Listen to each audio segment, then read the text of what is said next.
that particular spot. You know, Randy Liu getting a little ambitious there with the Jack 10, but expecting to get a fold a ton. And Sam just had the sort of bottom of his calling range, and you know, was able to win the 40-60. And I don't blame Randy Liu. If you're up against someone that is perhaps a stronger post-flop than you, up the variance and you know, ramp up the variance and look to get lucky or run good, you know? Definitely not a bad strategy from Randy Liu.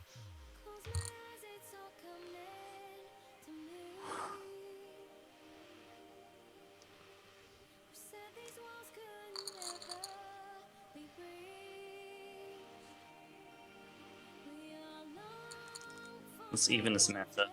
Hey guys, he raise, I jams. Alright, all in guys. Let's go. Come on, forward. Alright. Actually, do I? Well, I guess it doesn't matter. Fold's better because it calls with all the things. Take a little time and not give him too much time to tell.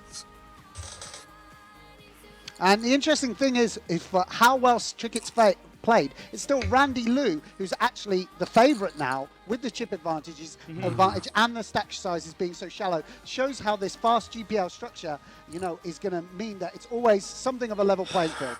Yeah, and it also goes to show, you know, the shallower the blinds get, the edge it decreases for Sam Trickett, and obviously gives Randy Liu an opportunity to get some points back here for the Hong Kong Stars. Yeah. Doesn't. Yep. And Trickett obviously does think he's got a strong post-flop edge. There you see him lowering his variance and just defending the ace-8, where a lot of players would jam. Spade draw, for 9 for spade. I probably bet here. Because ace bet here. 420.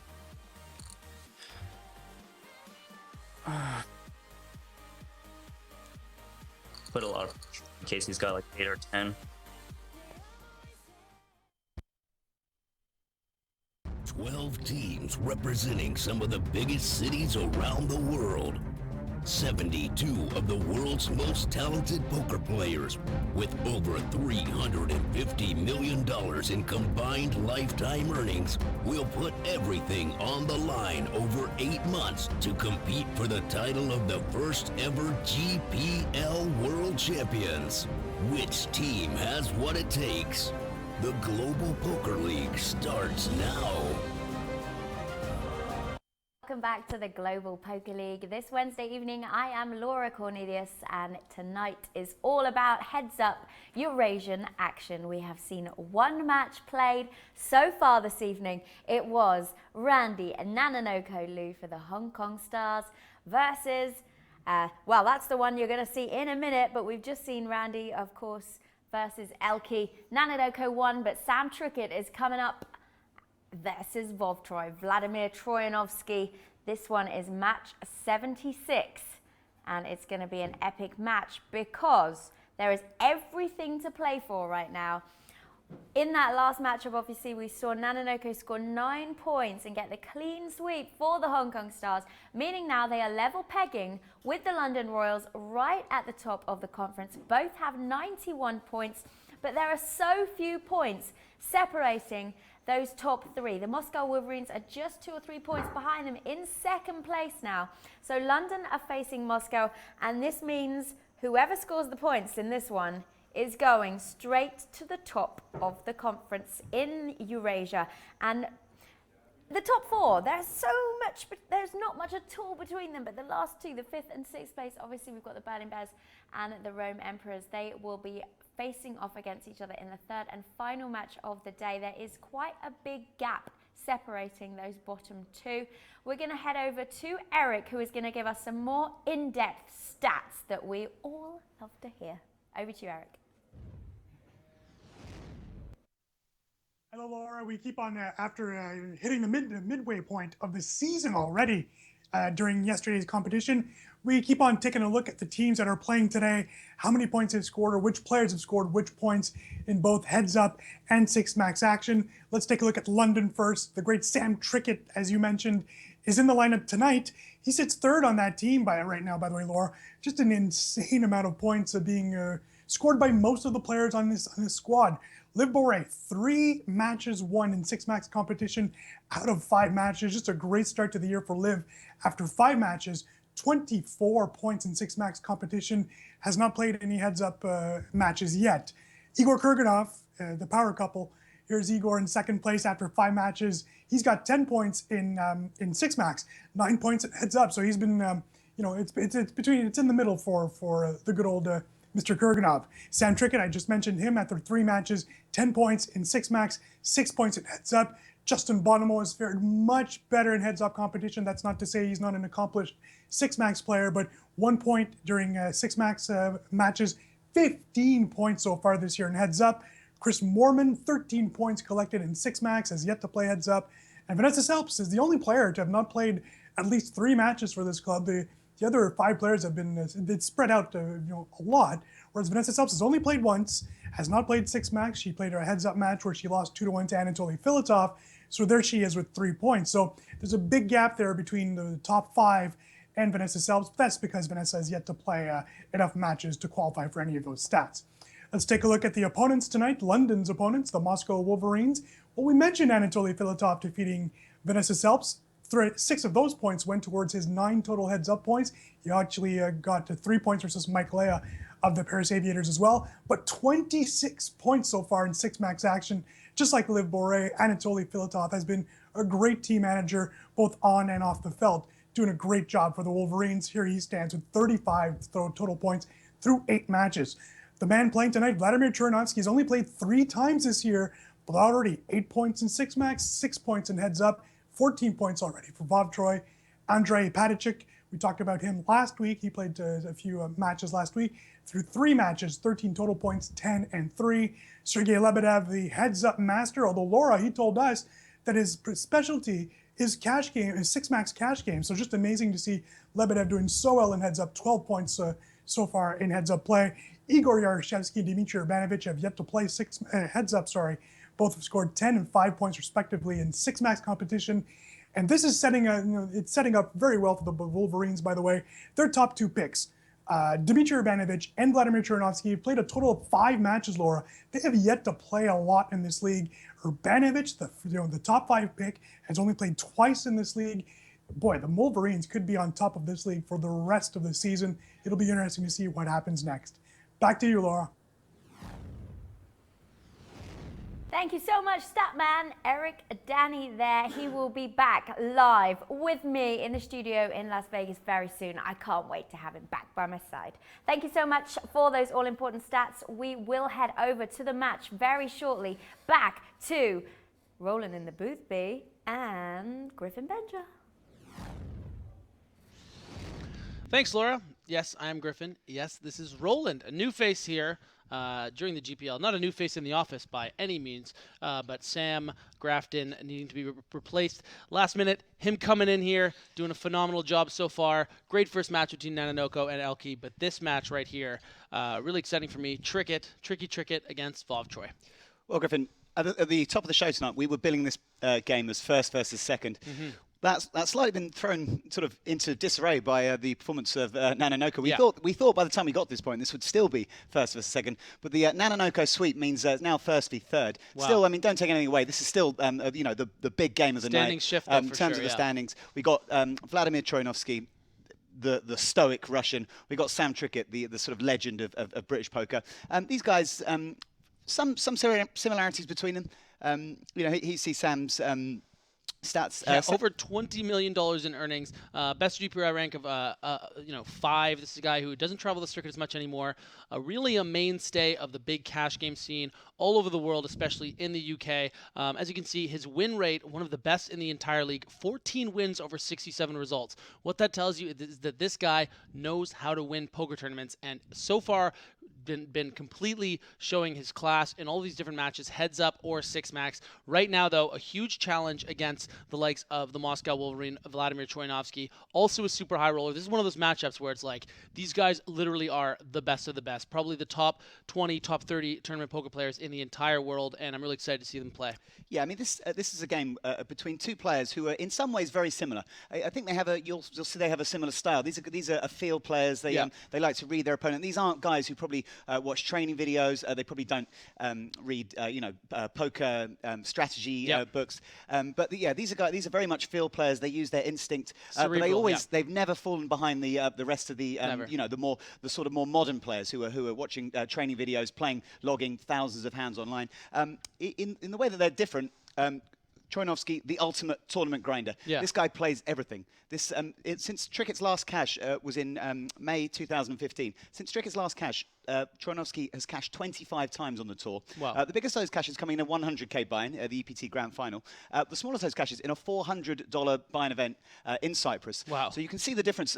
Sam Trickett incredibly selective about his games. Still 20 million earnings compared with 4 million for Troyanovskiy. Troyanovskiy, as you can see, over 4.2 million in earnings, 76 results with 6 wins, a mainstay in the super high rollers. Constantly seems to be in the thick of things.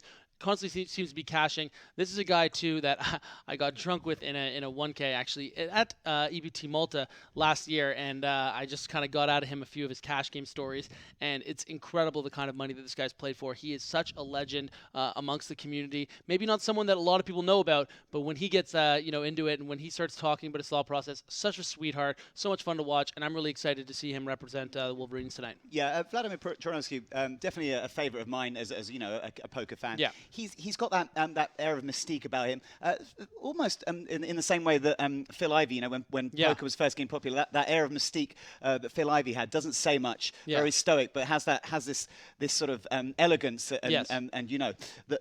Really, and also makes him incredibly difficult to play against. Yeah, and in his mid-40s, but still like battling it out with the young kids, and that's really, he does represent kind of the old guard, but still has that kind of childlike love for the game, which you'll see with the way he smiles on camera. I think you guys are in for a real treat. Let's head to the match. There's Vladimir. We did just receive word that unfortunately Sam Trickett will not be on the camera for today's game, but there is Vladimir Troyanovskiy, always a treat. I remember there was one match he played where I believe it was against Dominic Nitscher, I think. Yeah, where we kind of had this sort of like light side versus dark side angle, and again Vladimir. Well, yeah, I mean that cheeky little smile is what's I don't want to miss a second of what he says, so I gotta hear this. Vlad, come on, Vlad. Talk to us, Vlad. I think they're going to be slightly few. I mean, he's certainly not particularly comfortable with English. He does come out with some sort of golden nuggets when he does choose to open up. I remember there was a great line in his. Sorry, my friend. Sorry, my friend. River Queen. I'm sorry, my friend. Sorry, my friend. Eliminate you. You have a set in. I am sorry, my friend. I actually had Queen 5 suited in that hand actually and now he gets dealt the Queen 5 off. Both players with a small piece in this hand. Yeah, really would expect Trickett to be check raising this a lot. As you can see, he does. I think second pair is probably strong enough to continue here. Absolutely, yeah. Won't see him folding this particular holding.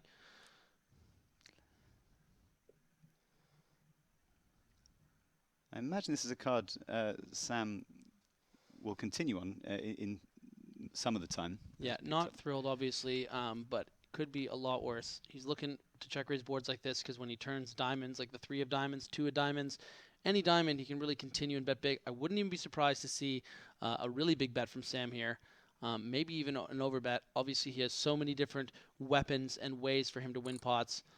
He does go on the smaller side here, recognizing that Vladimir is certainly not going to fold a 10, but is going to have a tougher time with hands like a 5 or a 4 or ace high. If there's one thing we know about Vov Troy, it's that he's not a player who's going to be bluffed easily. Very, very sticky player. We saw a lot of him in his deep run during the PCA, where I believe he finished 5th. And he's a guy who you'll have to really want fire multiple barrels if you want to get him out of pots.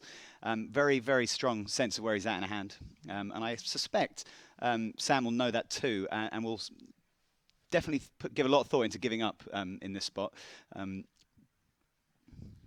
I mean, in this current situation, Vladimir has a hand that he probably would fold to a big barrel by Sam. Yeah, the problem is though with what Sam's representing here is there aren't a ton of 2-pair combos that Sam Trickett can have. He would certainly maybe defend with something like 10-5 suited, 4-5 suited, 4-5 off.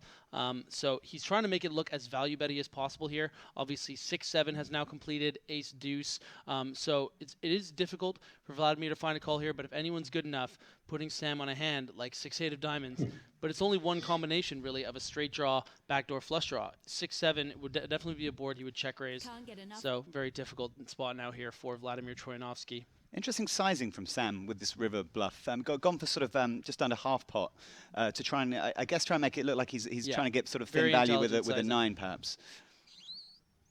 Yeah, he could certainly check raise 9x of diamonds here, Okay. and then He's river. gonna let it go. So nice pot there for Sam off the bat. Beauty. Such a talent, Sam Trickett.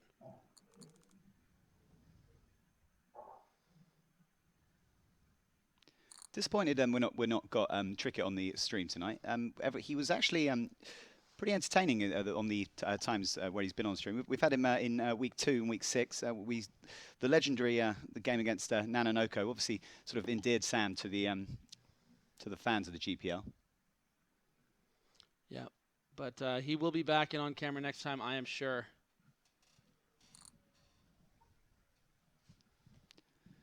Outflopping Vladdy here. Pretty strong flop here for Sam. Vladimir elects to let go of the queen high. I know Vovtroy is coming into this match off the back of a really strong scoop. I was just taking a look at the scoop results. Yeah, he made 5 final tables in 4 different events. There's obviously a guy who 4 different variations of the game. Wow. So this is a guy who obviously plays all varieties of the game well. Story checks out. And it's in line with what I was saying. This guy is the ultimate grinder. He plays any buy-in. He just loves the game. Yeah, loves the game. Any buy-in all over the world. And was playing Hearthstone when we were in Malta. Was he? On the side. Pretty fun.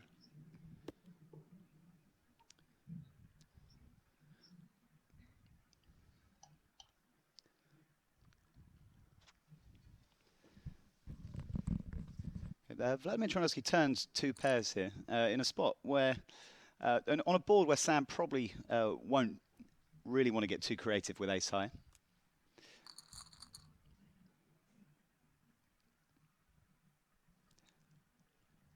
These guys both putting in decent performances so far in the GPL. Vovtroy has appeared in week 2 and, week 2 in the 6 max and week 2 in the heads up. Beat Dominic Nietzsche 2-1 in the heads up and picked up a 5th place and a 1st place in the 6 max in week 2. So he's got a total of 14 points for the Moscow Wolverines. Definitely a big contributor there in the sort of relatively small number of games he's played in comparison to his team captain Anatoly Filatov. Trickett again, another solid scorer for the London Royals. No surprise they're near the top of the standings. Top pair in this hand for Trickett. Not much for Vovtroy. Vovtroy may elect to take this hand, or try to take this hand away in position. If Sam elects to check twice, but I think Sam's going to try and go for some value on the turn here. Yeah, Vladimir does have a lot of flush draw and even straight draw combinations here, where you'd get a lot of value.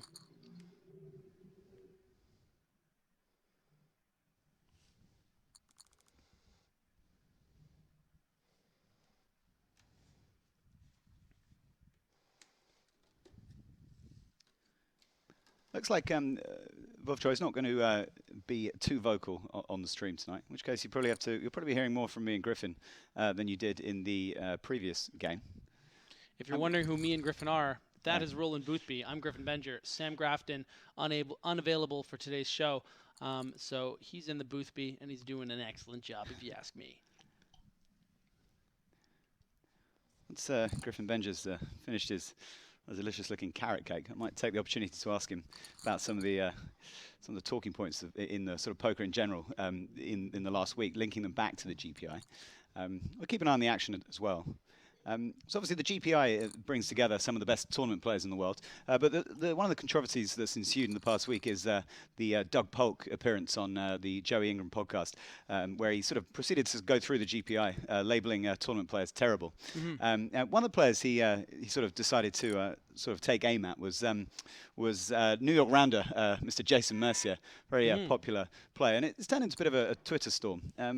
So I'm probably going to see if Griffin has any thoughts on whether Doug Polk, who's a WCG rider online, one of the best players, any merit in his assertions about tournament players, or whether this is might have been more of a sort of promotional kind of event. Absolute merit. I think everything you said is completely on point. I think it's he was trying to make a controversial selection in Mercier because he's someone that I think. And again, this is just my opinion, but I think he's someone who is very aware and in tune to how random tournament success really is. It's probably because he's also experienced a lot of tournament success recently when he's decided to play them. So he knows, I'm sure, how much variance and sample size and actualizing your actual, expectation is just never really realized. And a lot of it is a lot of random dumb luck. I will say, though, a bit of a controversial choice, in my opinion, going after Mercier, because I think Mercier... his abilities and his results are undeniable. Yep. And, even though you can chalk it up to variance and all these sort of things, Mercier is someone that always finds a way to, evolve with the trends and the game with tournament poker, whether it's winning scoops and W coops, winning WSOP bracelets, winning super high rollers. He's always winning. He doesn't really have, a blip of a year where he's not in the top, 5 or 10 of the best tournament players in the world. So I think that Doug Polk is coming from the right place. Yeah. I'm not crazy with the target he chose. I think Jason Mercier is, obviously a bit unconventional and maybe not so GTO in certain spots, but, the cliche of being a field player, I think really applies to someone like Mercier. And I give all the credit to him in the world. But I completely understand where Doug Polk is coming from, because I am someone who comes from a tournament background, and I've always felt that I was a bit of a fraud. So there you go. Okay, these guys both got to a flop with the same hand here, and Wolf Troy and Sam have both flopped middle pair. So this is probably a turn card that neither will feel that increases their chance of getting value. I will say, too, in regards to your question, and just to clarify what I mean when I say I feel like a fraud, is that it's hard to really know where your success is coming from when it does. When you're doing really, really well, you feel like you're playing really, really well. And then when you're doing poorly, you feel like you're not playing well. And it's not really necessarily the case. Whereas with cash games, you can really define how well you should be doing versus how well you are doing because of things, the programs that can tell you what your expected return is supposed to be in all these different situations. Tournaments, much more difficult to define. So many different factors, table draws, all these kind of things. If there's just some random punter on your table or a guy that you can run over, there's so many different little factors where it's so hard to kind of create an equation to figure out how good you're supposed to do versus how well you are actually doing. So yeah, I think that it really benefits if you're a tournament player, if you're someone that really can build off momentum. And I've definitely someone who's experienced that and gone on crazy runs online just because I'm feeling so good about my game and I'm running pretty good. And I think Mercier is in a lot of ways the same way. So. End rant. Yeah. Well, I know I was interested to hear your thoughts. Obviously, it's been a huge talking point on Twitter over the past week or so, and players have been back and forth offering and taking crossbooks, and I imagine we'll see a player like Jason is certainly a very confident player, and I imagine he won't. I'll tell you what, I like my money's on the cash game players if there's going to be cross booking in regards to a full schedule of like a World Series, but I would have no problem with Jason Mercier representing the tournament grinders. You know what I mean? I think that he's someone who's just been doing it for longer and really knows how to win these poker tournaments. So I think that I think that in the long run, if you take the whole player pool of cash game players versus tournament players, and you put tournament players in cash games, you put cash games in tournaments, cash gamers are always going to come out on top. But I'll have Jason Mercier represent me any day. Yeah, I mean, it's a slight irony that they want to use cross booking as a way to end a tournament, end a discussion about whether tournaments are decent. Now, tournaments aren't a reflection of who's a good player. I know. Why don't we solve the dispute by cross booking this tournament? Yeah. A nice flop here for Sam. 2 overs with the diamond draw. Yeah, I mean, like Fedor Holz and Mustafa Knet, like. Almost got something out of Vladimir there. Interesting turn card here. Really interesting turn.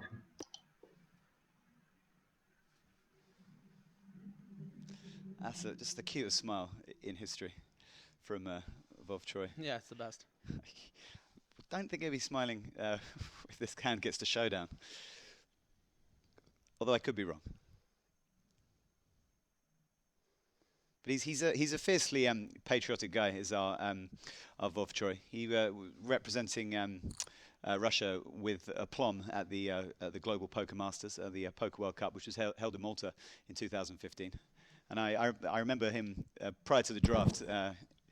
He'd made clear to our Russian colleague here at the GPI that he was only interested in playing for Moscow.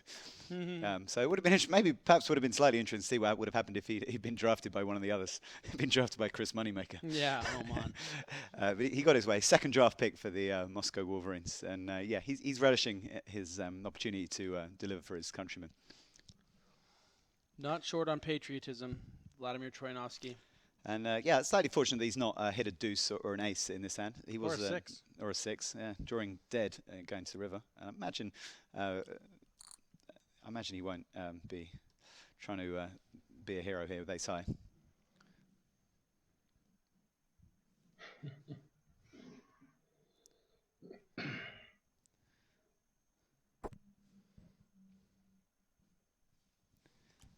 Sam gone for a pretty big sizing. Yeah, and some of the early pots going over to Sam's way. It looks like picked up another big hand.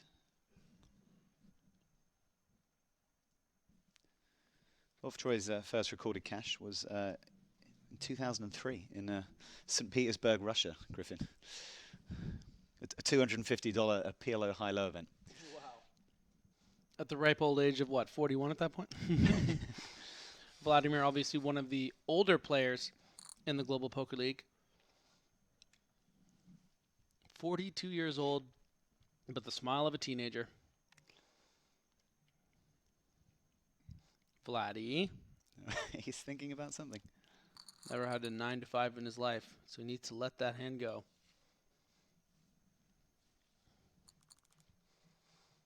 Two pretty big hands here, heads up. About 35 big blinds effective. I would imagine Vladimir just going to defend.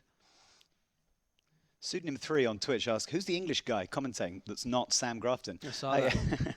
Yeah, my name's Roland Boothby. I'm part of the team here at the GPL. Mainly a stats guy. Work on behind the scenes here. The GPI, the GPL, also the Hendon Mob, which is one of our brands. If you have any other questions for me or Griffin, keep them coming in on Twitch or use the hashtag GPL on Twitter. And please tweet at Griffin Benger or at Lord_Boothby, because that is his Twitter name. That's pretty awesome. Ed K asks, when does the Vegas series start at GPL? I think that might be Ed Kilworth. Yeah, that begins the week after next. All the team are packing off this week, heading off to Vegas, and we will be seeing studio action in Vegas, all heads up from next week, June the 6th. Vegas, baby. There was a little rumor floating around that a certain actor from a certain popular TV series might be putting in an appearance during the summer series. Excited to maybe see some Gatorade, me bitch. I want some Gatorade. Vov Troy going for big time value here against the capped range of Sam Trickett. Vladimir recognizing that a lot of the time Trickett will have a hand like King Queen, a hand like Queen X, and Sam Trickett does make the call. Vladimir very correctly valuing his hand extremely intelligently. An excellent player, an excellent representative for Moscow. The Wolverines. Been very sort of refreshing to see the enthusiasm with which the Moscow players have taken to the GPL. Vov Troy, what do you talk about? You talk about me or what? Come on. And Boothby about to be fired for talking over Vladimir Troyanovskiy. You want to keep your job, don't talk over Vlad, yeah? He's Vovtroy. Troy goes for the 4-bet here. The 9-3 of spades. Probably not going to work. Sam pretty strong here on the button. Is it a 4-bet, is it, Roland? That is a 4-bet, I believe. A 3-bet. It is a 3-bet. Did I say 3-bet 4-bet? you did say a 4-bet. I It's okay. apologize. Early days here for Roland Boothby in the booth.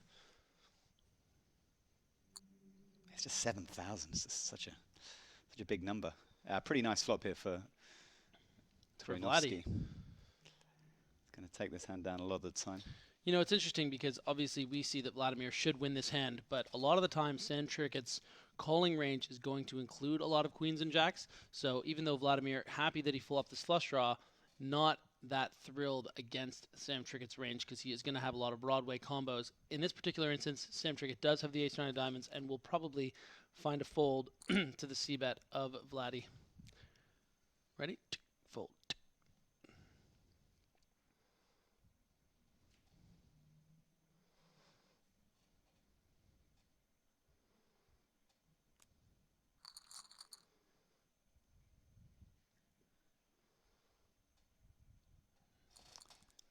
This game looks like it's probably going to drag on. Shh.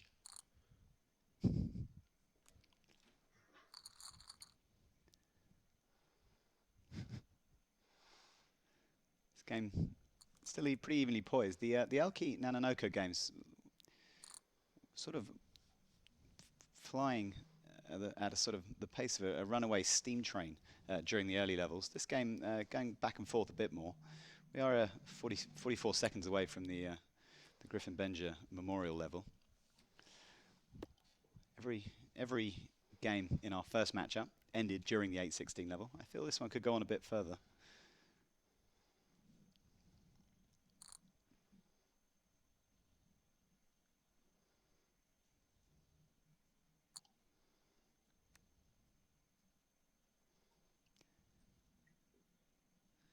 So Sam in a decent spot in this hand.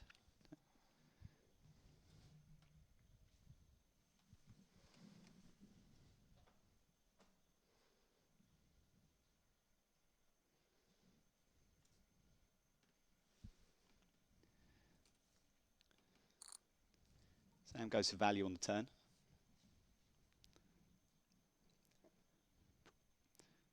Vovtroy potentially thinking ace high is the best hand here. He's going to take a river card.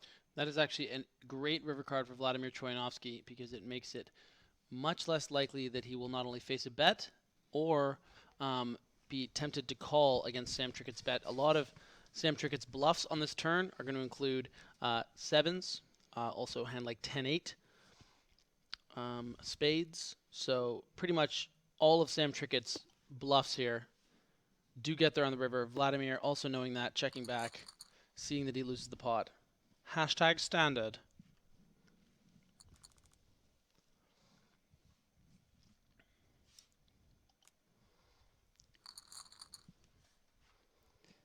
We're in the 8-16 level.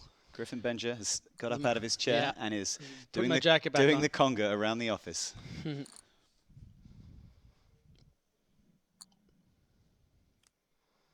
I love me some King 8 suited. Diamonds in particular. Great hand. Does Griffin Benja have a favorite hand, a favorite funky hand? A favorite funky hand. That's a good question. I feel like I should have one, but not funky. Like I love my Jack 9 suiteds. Love my 9-10 suiteds. Yeah, everyone kind of loves those. Yeah. I love my aces. Not that crazy about kings. The butchers, you know. I mean, I know that they're the second best hand, but like, it's one of those weird hands where you always remember when you lose, and you really don't win as much as you feel like you don't win as much as you should because really, you know, so often you get it in against an ace and you really only win 7 out of 10 times. I mean, against ace 5 suited, it's only ace 5 suited is only 33% against kings. It's basically a flip. Yeah, look, so you think you see kings, the butchers, and you think double up. Yeah, I mean, obviously kings are amazing. Give me kings any day of the week. I'm just saying, they're just not my favorite. Nice pop for Sam there. Sam's picking up a bit of momentum here. King 8 clubs. Griffin's yeah, baby. New favorite hand.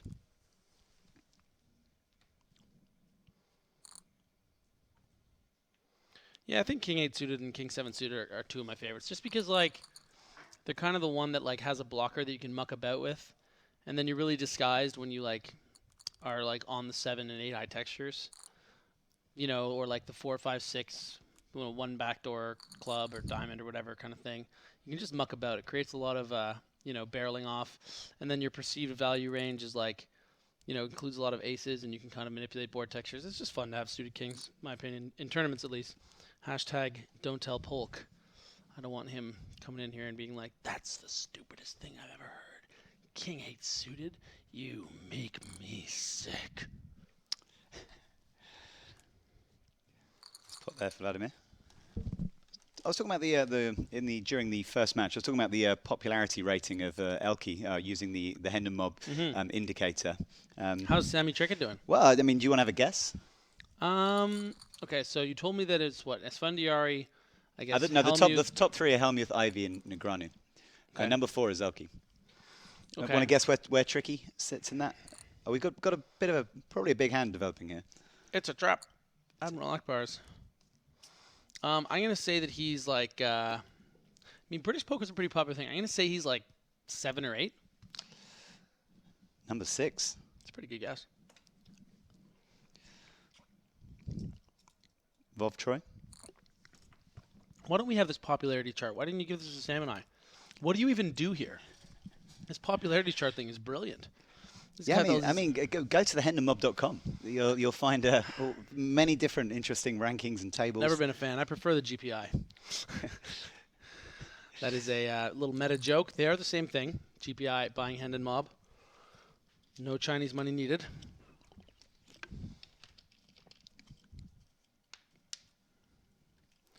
Vladimir deciding to check raise with the King 10 off.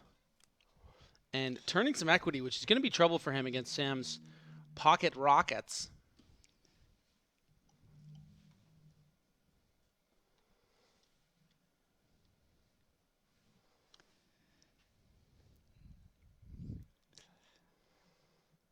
Yeah, Vladimir certainly doesn't want to hit a king on this river. He's going to continue with his with the line that he took on the flop. Not going to work. And fortunately doesn't hit a king or a 10. Means he may or may not. I'm just saying, this is the last hand of the memorial level. Oh, wow. So, I mean, and Vladdy does have that, like, I need to shove this river because it completes Queen 10 of spades, and it completes, you know, 6-7. It completes, you know, a lot of hands. He's repping a 5. It's going to be hard to see Vladimir not go for this. Try to get Sam. Blow Sam off a 9. Maybe something like pocket 7s.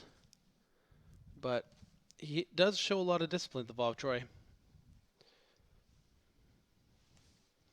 Vladdy. What you gonna do? What you gonna do when the Vladdy's gonna shove on you? You played much of either of these guys, Griff, throughout your career? Oh, great check by Vladimir Troyanovskiy here. Showing some discipline. Yeah, I played a bit with Vlad in smaller buy-ins, just goofing around with him and trying to get some of his personality out, which I think I was able to do relatively effectively. Sam Trickett, I played with in a 25K Euro buy-in in Monaco a few years ago. Had some nice chats with him. Really, really interesting guy. Very nice guy. Someone that, you know, I'm sort of between acquaintance and friend with, maybe one day. What I really like about these guys, something we touched on earlier, is their ability to stay relevant in the game without probably putting in the same level of study that some of the more the younger sort of generation. Here we go. Here we have ace-9 off on about 13 big blinds for Vladimir Troyanovskiy against the King 10 suited of Sam Trickett. I should expect a raise call or a shove here from Tricky Boy. He does shove. Vladimir is going to snap off here. It is a flip. Vladimir outflops Trickett big time. Gonna need a spade for some action. There's a king. Still not drawing dead. Never a dull moment. For Tricky. Wow. Oh my God. Yeah, that's running kings there for Sam Trickett to take that first match. And yeah, Vovtroy, that cheeky smile that we saw earlier has been wiped from his face. The size says it all. Well played. Little run bad there for the Russian Vladimir Troyanovskiy. You know, a bit of a slow start for him. Trickett playing obviously very well. A few of Vladimir's bluffs happening to be bluffing into the top of Sam Trickett's range. So, you know, a bit of a slow start there, but then getting it in good with the ace-9 of the king-10. Drawing him, you know, pretty much dead to rights on the flop to backdoor spades, backdoor 2 pairs, backdoor straights, and backdoors got there. Backdoor trips. Yeah, I think that game had a very different feel to the first game we saw, the Nano Elky game. These two slightly less inclined to sort of engaged, run wild bluffs. We did see that the double barrel bluff by Troyanovskiy in one of the hands towards the end there, where he gave up on the river against Sam. Wisely gave up on the river against Sam's aces. But that was very much a sort of feel game. There was, I think, a bit sort of less ego involved in that game. Nano and Elky sort of two rhinoceroses sort of heading towards each other head on. Those two wanted to feel each other out a bit more. And in the end, the skill level between them seemed roughly similar. It was going to come down to a big flip, I thought. Yeah, I mean, the thing is that, you know, we can't oversell it enough, really. I mean, Sam Trickett and Vladimir Troyanovskiy are two people who are involved in the GPL, you know, obviously do enjoy being a part of the league and want to represent their country, want to represent their city. But at the end of the day, these two are still playing the biggest buy-in cash games, the biggest buy-in tournaments. These guys play poker for a living and do it extremely well. Nanonoko and Elky, on the other hand, people that have made a lot of money playing poker, but in the last few years, that is not their priority, much more so on the branding, on the marketing side. You know, obviously still very talented poker players, but these guys are a cut above the rest. Sam Trickett, I mean, you've seen it from his demeanor, like he just has a baller lifestyle because he is one of the best poker players of all time. Vladimir Troyanovskiy, one of the best Russian poker players in the world. So to see them go to war and to see, you know, not as engaged with the fans necessarily because they're more concerned about the poker, but representing Moscow, representing London, and it was really great to see them playing so well. And Sam Trickett, nice 3 points early on for the London Royals. Yeah, nice 3 points for Sam. I mean, I don't like to make predictions, just you know, just in case I'm wrong. Yeah. But this definitely this game has 2-1 feel to it rather than a sweep feel. For sure. You know, famous last words and all that. But that last game where everything was going Nano's way, he was getting in all the right spots, having it when he needed to, not having it when Elky was folding. This game has 2-1 written all over it, but the person who runs out 6 points will be in a great position in the standings. And it's a 6-point swing between two teams that are very, very close in the standings, the Moscow Wolverines and the London Royals. Let's get to the match.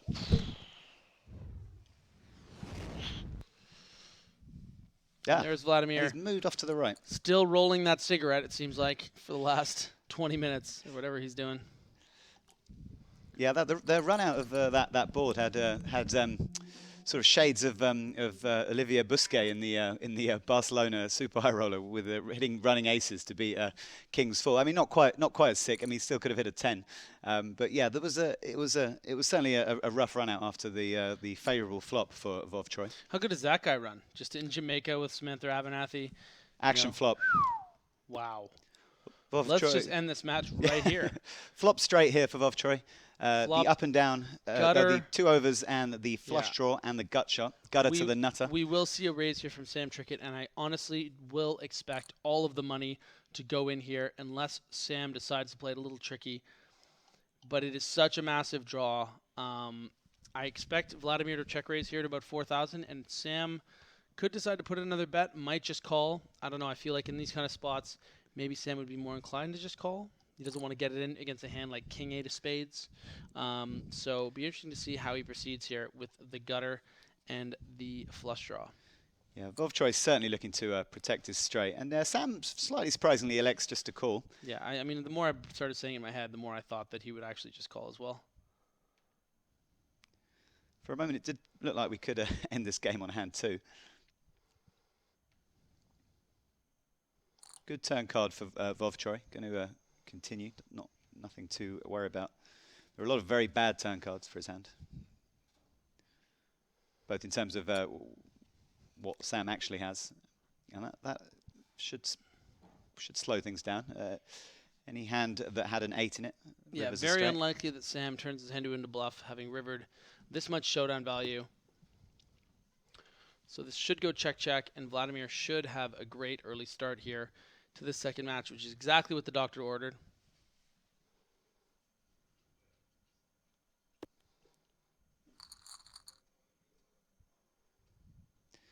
Nice pot to open things up for Vovtroy.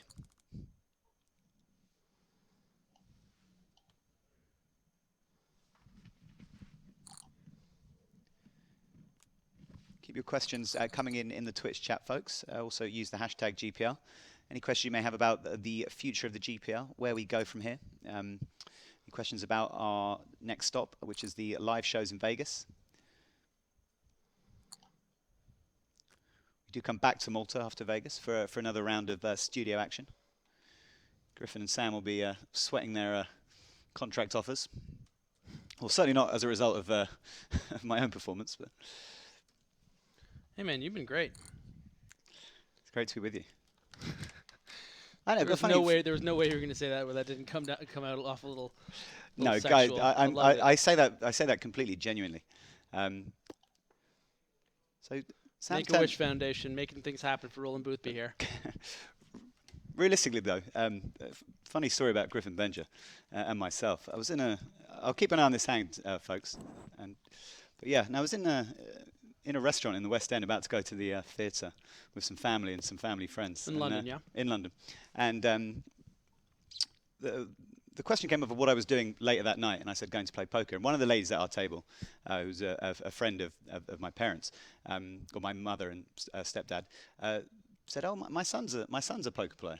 And how many years ago was this? This is about four years ago. This is long before my involvement, even with the GPL or even in the poker industry. She said, "My son's a poker player," and we got chatting about the game a bit. And she said, "Oh, he does pretty well. I mean, he won something 300,000 quite recently. This was after the Griffin's high roller victory in Berlin. 430,000 euros. But continue." And she'd say, "Oh, you know." Kept saying the name Griffin. Oh, Griffin, you know, Griffin was really good at video games, and then Griffin turned to poker.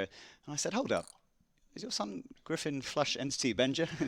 She said, "Yeah, you've heard of him." I said, "Of course I've heard of him. This guy's like the absolute boss of online poker." I think at the time you were the number one player. Once upon a very long time ago. Yeah, so I was like a Griffin Benja fanboy to his mum in a restaurant in the West End of London. And here we are. And 4 years later, we're sat at a desk commentating sending pictures of us on the air to our respective mothers. On the GPL. So yeah, I mean, there you go, folks. That's a love story. If I've ever the dream is always the dream is always available. Never give up. I don't know about you, Roland, but I think it's time for a selfie.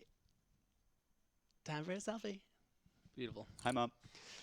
Okay, both players flopped a queen in this hand. Vovtroy has the better queen. A few runouts which will result in a chop.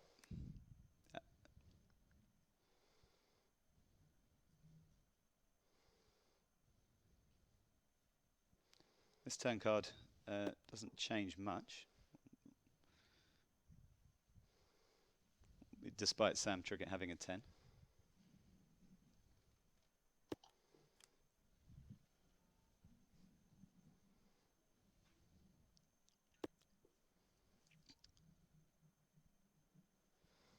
Very interesting board here. Interesting river card. Everything coming up Vovtroy early on here in the second match was exactly what the Wolverines needed.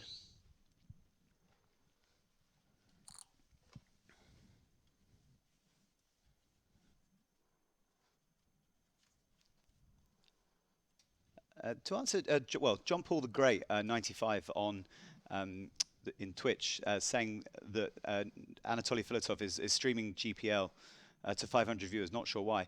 I believe Anatoly Filatov streams these games in Russian for the Russian fans out there. No way. Like replays or he hosts our stream and then commentates over it in Russian. Oh, that's awesome. Good for him.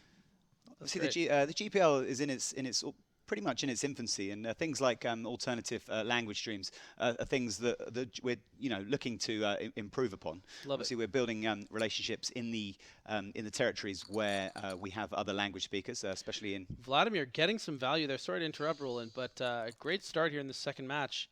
As you can see, Vladimir already with a 3-1 chip lead. And he didn't get those 3 points. Yes, the secondary language options, obviously, you know, this is a global, an international poker league. Very important to to everyone to be able to understand it. I mean, this is what makes poker so special. What I've always said makes poker so special is the ability to, you know, really meet an eclectic group of people from everywhere around the world. Some of my best friends are Irish, British, Russian, American, Colombian, you know, just so many different places around the world. So it's nice to see that, you know, Anatoly so committed to the league and so committed to getting the word out about it that he's doing that. Really, really claw-socked. Yeah, Anatoly's certainly one of the managers who's really has really taken the bull by the horns in regards to embracing the GPL. A very, very colourful character, and someone, you know, the poker industry should really, you know, be delighted to have within its ranks. Interesting decision here from Sam Trickett, just clicking the 3-bet. This is something that we see, just the way he can manipulate stack sizes. Instead of doing GTO-esque plays, you talked a bit about this before, Roland, about these guys are such, wow, and it actually works. He shoves the king-deuce suited right into Sam Trickett. Really a phenomenal play by Mr. Tricky. Really impressive that he finds a way to get Vladimir Troyanovskiy to 4-bet in king deuce, 22 big blinds effective. He locks Just up the hand phenomenal on the turn. Play. Yeah. Yeah, a bit of a missed up there from Vov Troy. Doesn't look particularly thrilled with the way he played that one. Yeah, you know what? I think he just feels a bit owned because I kind of like the shove by Vladimir, because Sam Trickett is repping so incredibly thin. He's repping a limp trap kind of hand heads up, which oftentimes he's not going to really have when Vladimir has a king blocker. So Vladimir, I think, feeling a bit outclassed in that particular hand. But again, we wouldn't even be having this conversation if he won the 30% that he had. You know, it was such a negligible difference, but it certainly feels owned there. And Trickett doing everything he can to secure points for the London Royals.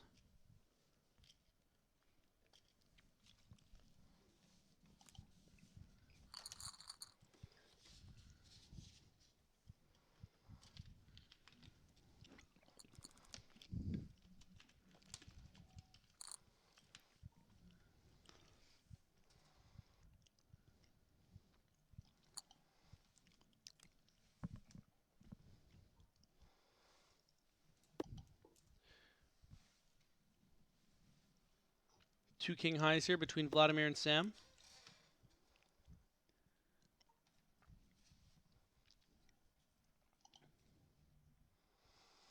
The wind taken out of the sails of Vovtroy a little bit here, Roland. Yeah, I mean he's one of the players where the a bit like Elke earlier, the emotions that he's honestly could not be more clearly etched on his face. The eyes look at him just rolling his eyes. He is very disappointed that he fell for that very, very interesting move. And another two big hands here at the 400-800 level.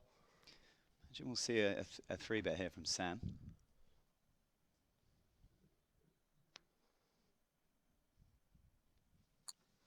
You know, I'm just realizing with the blinds here that it was actually a 5-bet shove, that the king deuce. Really falling for it there. Pretty amazing. In my head, for some reason, I thought it was 6-12, but it actually was the 3-6 level.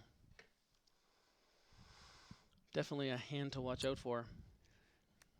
Okay, Sam, pretty under-repped in this hand. I've just starting to peel with ace-10.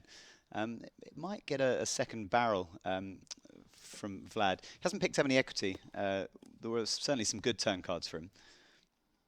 The 7 of clubs not being one of them. And yeah, he's just given up in this hand. I think Sam will go for value on this river, and Vlad will almost certainly let his hand go.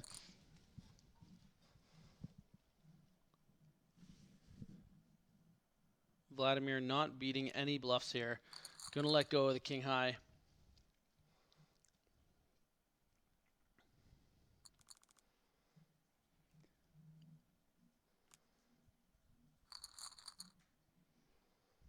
Before the night, this obviously this was a clash between the two top franchises in the league. The performance of Nanonoko obviously changed things somewhat, but I think it's been fairly sort of unanimous in terms of you normally you and Sam that these have been the two sides that have impressed the most. There's certainly both two teams that deserve their position where they are in the table. Absolutely, been saying it all league long. Moscow Wolverines, Paris Aviators, and London Royals, by far and away the three strongest teams in the division. Not trying to take anything away from the Emperors, Bears, and Stars, but definitely showing their class. This London Royals team, you can't find a spot on that roster that you'd really want any other player in the world. You start with Liv Barry, you go from there and you get Igor Kurganov, Sam Trickett, Justin Bonomo, Chris Moorman. It is just Vanessa Selps, just such a phenomenal crop of players. And then the Russians, the 5 Russians and the little Polish superstar. It's quite a squad. Haven't seen a lot from Dmitry Urbanovich other than in that first week of the GPL, so that's sort of a secret weapon that they can whip out later on. As most of you, I'm sure, are already aware, each player needs to play at least 6 matches over the course of the season, except Aaron Paul. So definitely going to see a lot more of Dmitry over the course of the next few weeks. But they've been really throwing guys like Igor Yarashevsky, Vladimir Troy, of course, Patachuk, a lot of Filatov. Yeah, a lot of Filatov. So it'd be nice to see a little more Dmitry. Obviously, he's going to be out there for the summer series in Vegas, so I think that might be the intention of Anatoly, to get him involved when he's not playing World Series events. Interesting flop here. Middle pair with the nut kicker for Sam. Up and down for Vladimir. A 10 would give Vladimir the stone nuts.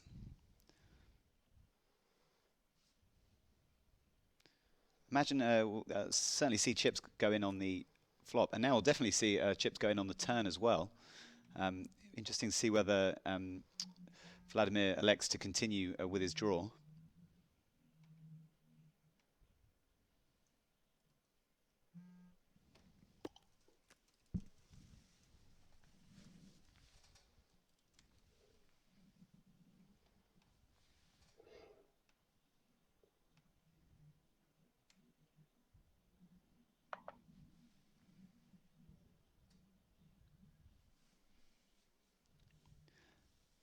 Okay, the 9 peels on the river, so counterfeits Trickett's 2 pair, but Vlad left with just Jack High. Jack High and well wishes. Jack High and well wishes.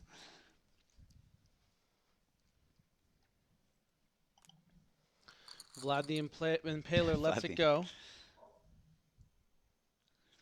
I feel like in another life, Troyanovskiy could have been an impaler by nature. He looks like a guy who's could potentially impale someone if he was slighted. Saruku asks, silly question for the commentators about GPL. Why top players like Esfandiari, Ivy, and Dinegs not drafted with these teams? Well, it was up to any player within the top 1,000 of the Global Poker League to opt into the draft. This is something that Daniel Negreanu, who is in the top 1,000, decided not to get involved at this stage, perhaps maybe wanting to see how this league turned out. I'm sure maybe a little tinge of regret, but season 2, I wouldn't be surprised to see Daniel get involved, perhaps. Sfandiari was going to opt in. I think he backed out last minute. I'm sure the regret is coursing through his veins. And Phil Ivey, obviously way too cool for us here at the GPL. But maybe one day. I'm a pseudo friend of Phil. Maybe I'll bug him season 4. Be like, come on, Phil. Get for the brand, Phil. Come on. Former Team Ivy pro here. Griffin Been a great couple weeks at his villa in Mexico. It's a story for another time. Totally had dinner with him. Well, many times. I mean, you have Phil Ivey stories, and we're in a game where we have one webcam and only one player who's not speaking much anyway. So this could be a good time in any Griff for some Phil Ivey stories. No, can't tell the Phil Ivey stories. Those nuggets of joy are only for special people, unfortunately. Do you sign a disclaimer when you hang out with Phil Ivey? No, I'm just very selective with who I tell my Ivey stories to because they're pretty freaking awesome. Oh God. I mean, Boothby. That really is. I mean, initially, my dream. I've never told you an Ivy story. No, I mean, 4 years ago, my dream was to appear on a platform with you. Now I've raised the bar. Now I just want to hear one of your Ivy stories.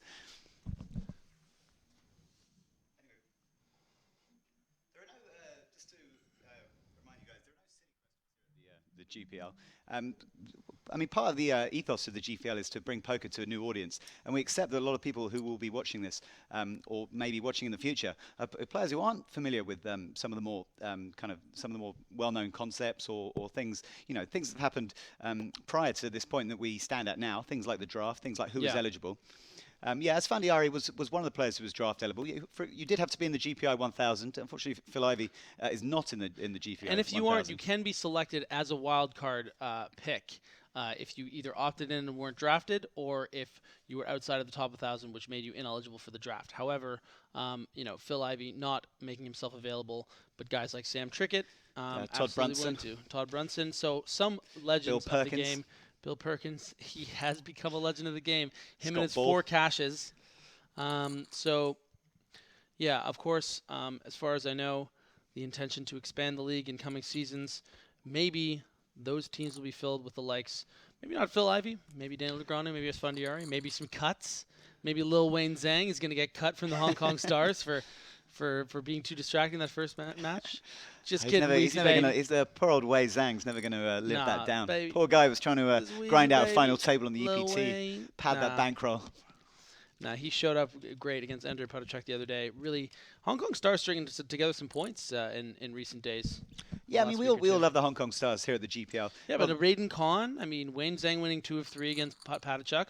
We got the sweep from Nanonoko today. They're really picking up some steam in the Eurasia division. They kind of have gone a bit unnoticed. Those guys have jumped into second before this game today. That's insane.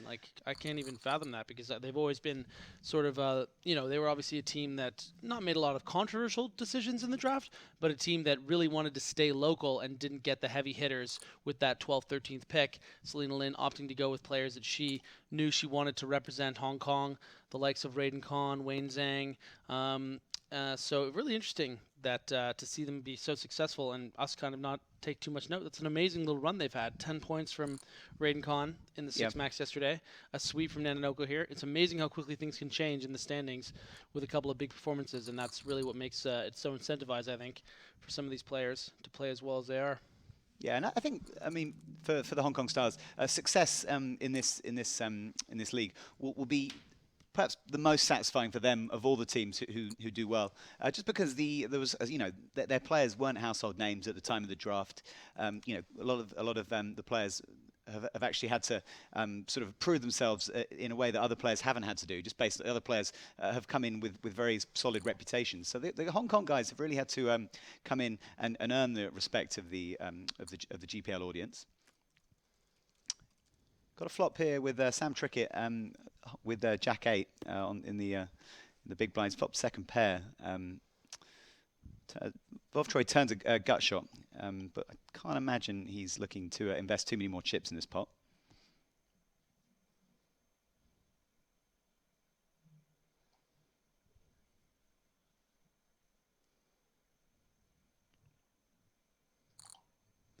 Obviously, this second game of this match is a crucial one. It will decide who wins this game, whether Sam picks up an unassailable lead or whether Vov can get back into the game. We did say certainly I did. Think this had a 2-1 written all over it rather than a sweep, but the nice pot. Nice pot. Absolutely nice. Oh, got him smiling again.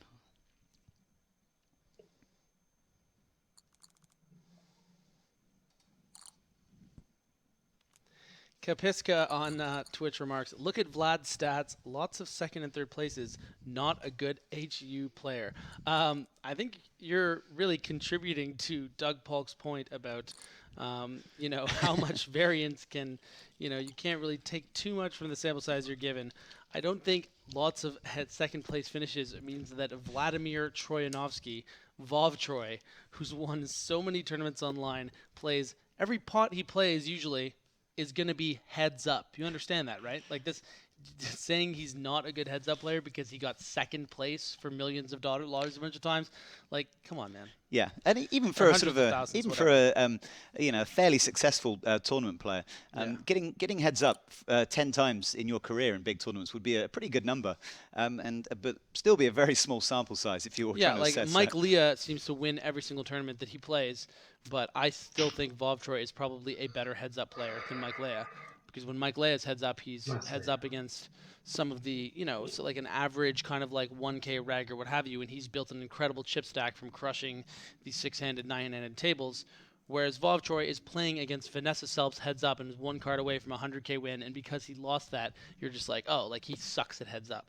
This is the problem. People are like, listen, Kibisky, you seem like a nice guy.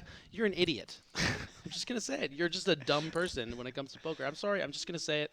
I'm a little offended that you would say that about Vladimir Troyanovskiy because of that. But I'm just gonna tell him it is. Griffin Benja really holding He's back. a dumb guy. Holding back. He's a dumb guy.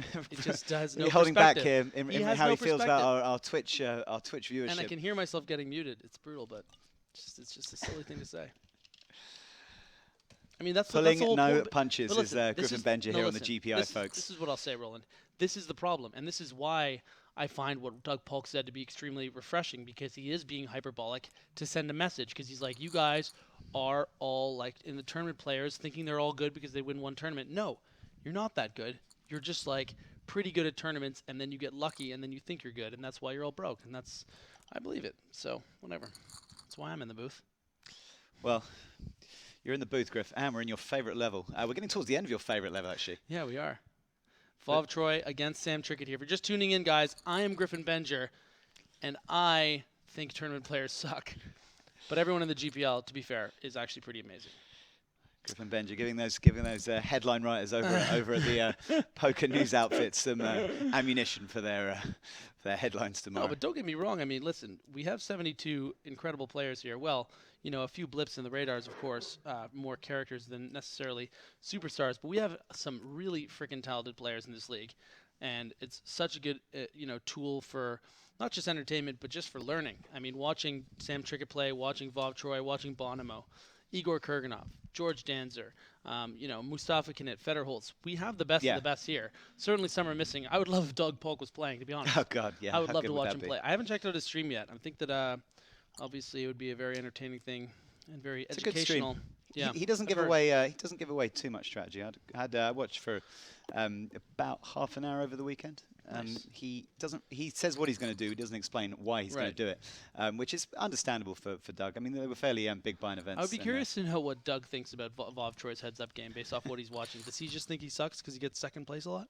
I mean, maybe Doug's watching us. Doug, if Doug's watching, let us know what you think about Vov Troy's heads-up game. But what do you think of these guys as players? I think he'll tip his cap to the likes of Sam Trickett and Vladimir Troyanovskiy. I would guess that, but he does think everyone sucks, right? Don't forget, guys, this is the second game of 3 this evening. This is Trickett Troyanovskiy. Later on, we have Soro Mitzi against Timothy Adams. It's an all-Canadian affair. 2 exiled Canadians playing, and 1 exiled Canadian in the booth. The Canadians invade Europe in the GPL. Nice. You fond of either of those 2 guys? Excited for the third game of the night, Griff? Sorel Mizzi, yes. Timothy Adams, yes. I find it funny that they're representing European teams, but that's the nature. I mean, it's the nature of the beast. Absolutely, the beast is going to have some ringers. I mean, that's what made the Mike Leas draft pick so great, because I really think he belonged on that Nationals team. I think it was, I don't want to go as far as to say it was a mistake by Marc-Andre Ladouceur, because he had such an incredible pool of players to choose from. He had some really, I mean, really he great has Pascal Lefrancois. I mean, like, how do you draft Mike Lea over Pascal when you're like really, really close to pass? They're both such incredible poker talents. So really nice to see the Paris Aviators opt to draft Mike Lea when he was still available on the board. Really goes to show how much respect Fabrice Soulier and the other managers have for that kind of talent, because as you can see with all of these teams, I mean, outside of the London Royals, a lot of other teams staying pretty local. You look at the Emperors, Knit, Sammartino, Tricarici. You know, you look at the nationals. McDonald from Canada. Jakobsen was like the one kind of yeah. guy The off slightly board. curveball there. Is there any from team that Marco. is strictly of the descent of the place? I guess Hong Kong starts to be closest, but of course. I think Brian Huang's from Singapore. And Randy Liu is from the USA. Is from the USA. Yeah, so I guess none of them are actually all. No. You know. Sao Paulo Mets, 2 Americans. Yep. New York Rounders. New York Oh Rounders. yeah, American? all American. There you go. Okay, really nice flop here for Sam Trickett. It's the gut shot for Vladimir. Yeah, gut shot and 1 over for Vlad. Be curious to see if he decides to peel. He does have the 3 of diamonds, which does make his hand a little bit better to peel with, but not that much. Thanks, Gunafan, 8989, for letting us know that Vlad the Impaler was Romanian, not Russian. Taking the reference a little bit too literally there, Gunafan. Yeah, it's not a nationalism thing. It's a name thing. I don't think at any point anyone said he was Russian, but Felix it's is good to know. 4,000 I mean, remarks we on like the to be stream. educated here at the GPL. Tell the Ivy stories, or it didn't happen. He's lying. Quit slow rolling the Ivy stories. Sorry, boys. I mean, is there any? I mean, you're the second Ivy story tease. I'll tell you what. I'll tell you what. It's.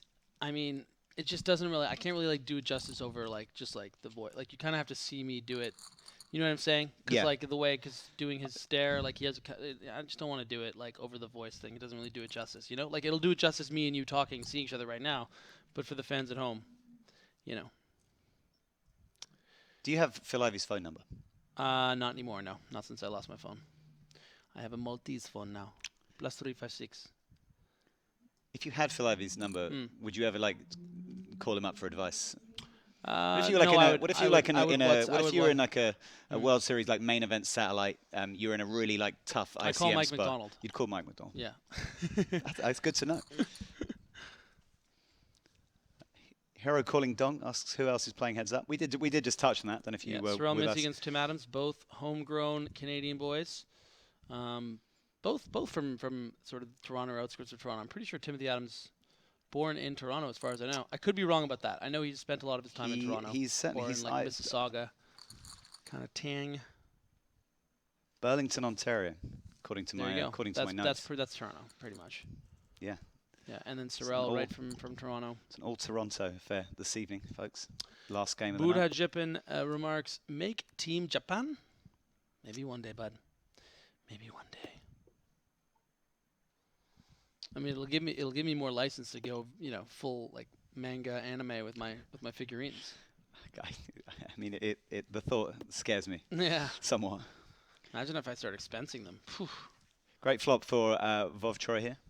Yeah, 3 of a kind, hard to make. Unfortunate that his opponent has very little to continue in this hand.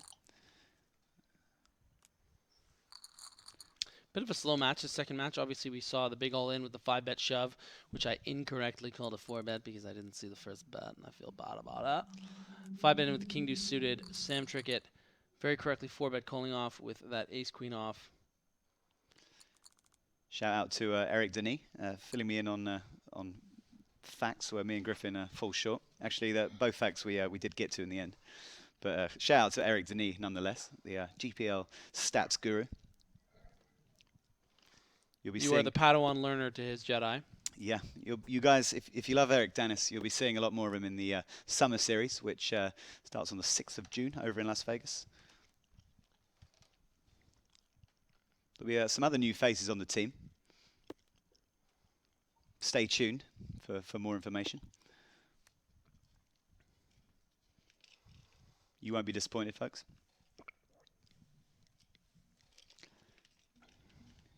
Interesting hand here. Sam gets to the river with top pair. Vov Troy gets there with bottom pair on a very sort of flushy, straighty board. Be slightly surprised if he pays off, but it's only a small pot. Might feel that Sam's trying to might have got here with the bottom of his range and is just trying to take the pot down. And yeah, Vov Troy does pay off with the pair of sevens.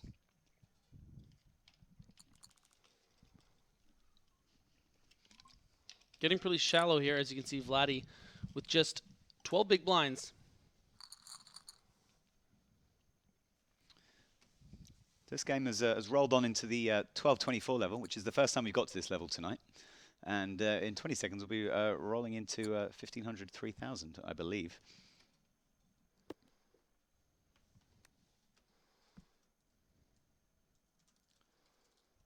Top pair for Vovtroy.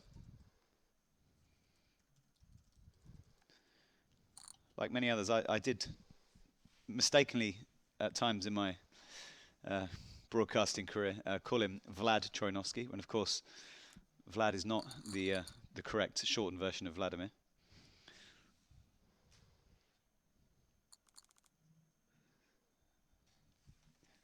Apologies for misleading viewers into thinking we were going into the 1,500, 3,000 level. We've obviously missed out the, forgot to mention the 1,400, 2,800 level.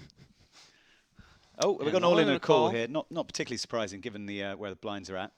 This one could end in a chop. If a deuce comes, you will hear some scrambling, because I will be looking for my jacket. But this should be a chop, and it is. They're going to chop this one up. Troy getting it in with the dominating king, but unable to get the right board.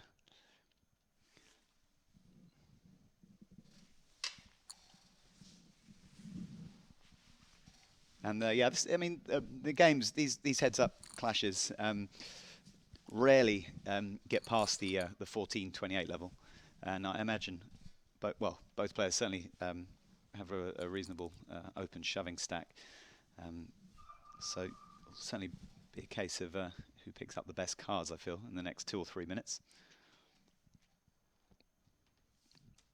Sam certainly looking like he's going to be in a strong position to take a 2-0 lead here. So far in the GPL, things have been coming up smelling of roses for Sam. Loving the 2-0 talk. Yeah, really kind of disappointing for the fans and for myself and Griffin that we weren't able to get him on camera. Hero Calling Donk on Twitch asks, LOL, why is this commentator on Vlad's dick? Well, D-I-K he spelled it, so I'm not technically saying any offensive. Because it's beautiful. I wonder if that's a reference to your defending Vlad's heads-up game. Might be it. Okay, they get to a river here. Sam with ace high, going to be the best hand, and Vovtroy. Trickett having the best hand there. Vladimir, nothing going right. We'll expect a shove here and probably a fold from Sam Trickett. Sam putting him on the 6-9 suited.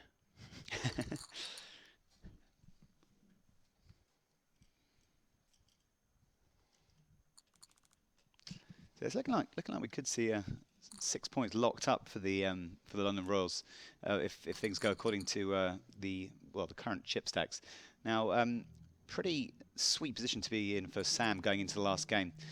Here we go. Oh yeah, let's see with the river, guys. As the Joker remarks in Dark Knight, here we go. Oh, big flop. Incredible flop for Sam. It'll be tough to get out of this one. Yeah. A jack and a jack only, not the club. Or save Vovtroy. That's not it. And yeah, Sam Trickett goes 2-0 up in this top of the table clash. Builds an unassailable lead in terms of winning the match. So it's all about whether we're going to see a sweep tonight. Great performance once again from Samuel Trickett, taking down Mr. Second Place, Vladimir Troyanovskiy. Yeah, you know, a little bit of a misstep, 5-betting all in with the king deuce suited. Obviously, you know, I think that he was very frustrated that he made that error early on because he had such a good start with that 3-1 edge early on at the sort of 300 and 600 level. So probably disappointed that he was able to give Sam Trickett that room to get back in the match. But again, you know, just a 70-30, when he does get in the king deuce there. So just wasn't able to go his way. And a big 6 points for the London Royals. And Moscow Wolverines, it's amazing how quickly things can change in the Global Poker League. We talked about how they were really running away with this conference, and then suddenly Anatoly Filatov only able to pull off, 1 or 2 points yesterday, and now Vladdy down 2 games to none against Sam Trickett. Things not going well for the Wolverines, and things going great for the likes of the Hong Kong Stars and the London Royals. The London Royals. Yeah, yes. it's all about the Stars and the Royals tonight. Now, I don't think, apart from the misstep from Vovtroy with the King Deuce, where he elected to 5-bet shove, that was it certainly wasn't a game where one player overpowered the other. A lot of it was linked to the card distribution. Yeah. As we saw, in contrast to the Elki Nananoka game, that game sort of, a bit like the first game, went on right up to the levels where the game, where a lot of the skill is taken out of the game. And I think that's just a characteristic of two players who are very comfortable with their own style, and also, not. They're certainly aware that they're not going to run over their opponents. So the card distribution had a lot to do with it. Sam Trickett is a player who makes very, very few mistakes. And I think probably only 1 or 2 incorrect calls so far in 2 matches, which was key. So Sam wasn't making mistakes. 2 or 3 mistakes from Vovtroy, and that's all it took. Absolutely. I believe we will be going to the 3rd match pretty shortly. But in the meantime, I have to say, I really like what Sam, unfortunately not able to have him on the cam today. Something did come up with his camera, but he is such a great figure to have on there, interacting, engaging with the fans a little bit. He was a little more willing to give up some information and some thought process than the last time, which is really nice to see. Such an advanced mind, the way he was thinking. But if you tuned in sort of between matches, you saw the match between Nananoko and Sam Trickett, which was an extremely exciting match to watch for us. Not so much interaction between Sam and the camera. I think maybe even his mic wasn't working at that point, but great to see him just like shoving on the river, going to check on his dog. Really quite a character. Yeah, I think Sam Trickett is, and it might surprise some viewers, Timmy says, I think he's going to be the sort of one of the unexpected stars of the GPL. Not unexpected in that he wasn't well known, but unexpected in that the fact that Sam is a very selective about the games he plays. Even when he was drafted by Liv as a wildcard, people may have questioned how much he'll give to the GPL, whether it will be atop his list of priorities, or just sort of a novelty in poker, or something that it might just fit into. Sam Grafton has given his all in every game he's played. Sam Grafton has.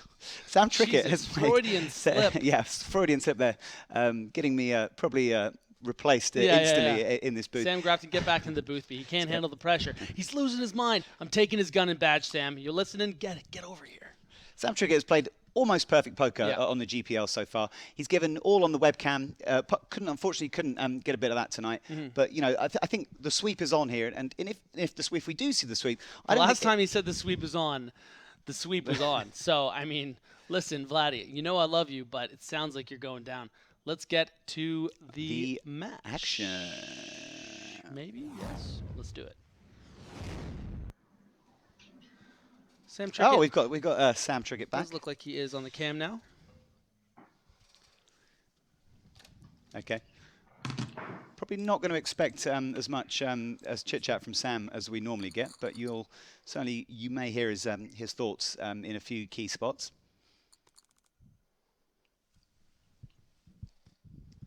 So in terms of the standings, that certainly adds a minimum of 6 points to the London Royals. Already fairly healthy total of 91. So guaranteed 97 to end the evening, which means there certainly won't be any changes at the top of the league. As we touched on earlier, the last game of tonight is our basement battle here at the GPL, the Bears against the Emperors, two sides who've struggled to really to gain any traction in the league.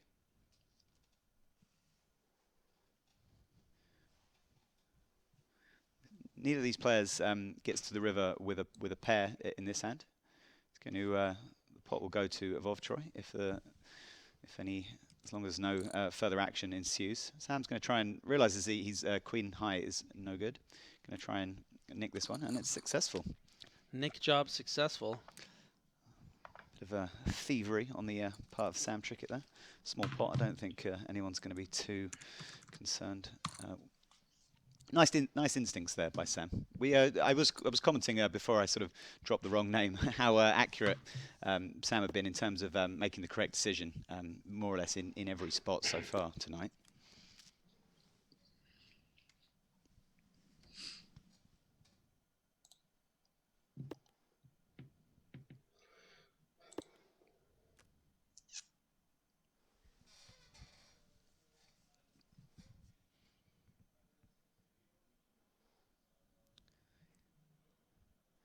Sam gets to the river with a pair here. Probably not strong enough to value bet.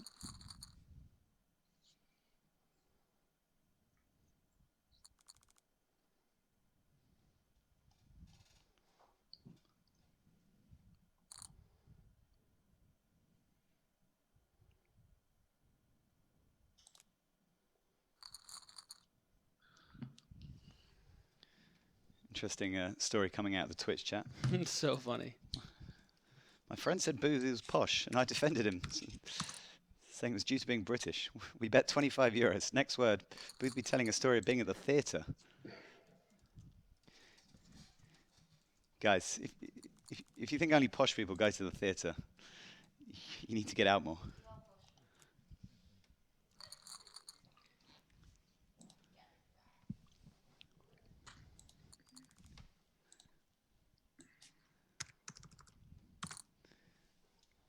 I mean, I'm not posh, guys. I mean, look, if you go to my Twitter, Lord@_Boothby, you'll see that I'm not posh at all. Outflopped here by Vlad. Backdoor spades for Sam. So was that one of those little door things? You know what I mean? When like the little door popper things. Do you know what I'm talking about? No. When you walk by a door. What are those things for, Laura? You know when you go by a door and they go. That sounded like that was one of those things you just walked by. Did you hear that noise? It was that, or his dog was letting out an epic fart. So I'm pretty sure it was the door thing. I saw him arrive at his desk with a piece of paper, probably his notes on Vladimir Troyanovskiy. I heard Sam's got a filing cabinet with notes of every GPL player. Two pair here. Their for tendencies. Vladdy Troy, Vov Troy, Vlad the Impaler, Impaler. Vlad the Impaler, but do not ever suggest that Vlad the Impaler is Russian. Vlad, don't Griffin call me Bencher. Romanian. The Impaler. Do call me Troyanovskiy. Romanian.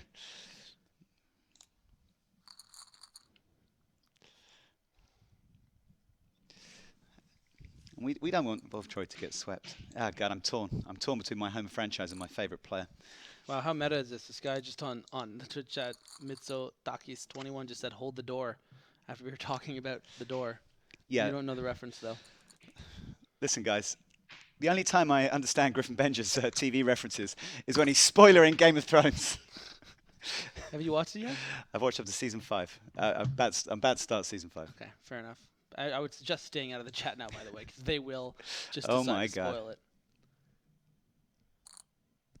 Ed K asks, will you be playing in Vegas this summer, Shagwar Poker? I am Shagwar Poker, by the way, guys.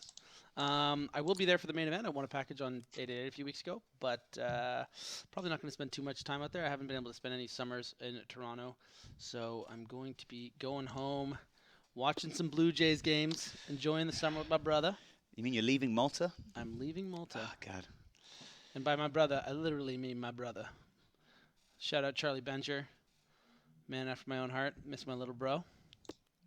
Flush draw here for Troyanovskiy. And Sam has turned some equity in the hand. Going from 6 high to the up and down straight draw. Yeah, it's always nice to see the way these textures can, kind of change. Obviously, Sam Trickett flopping and absolutely nothing on that flop. Deciding to check back because he knows Vlad will continue very interesting on that board spot very here. often. Yeah, Both gets the river with the bottom of their range. Yeah, very interesting. Who wants it more?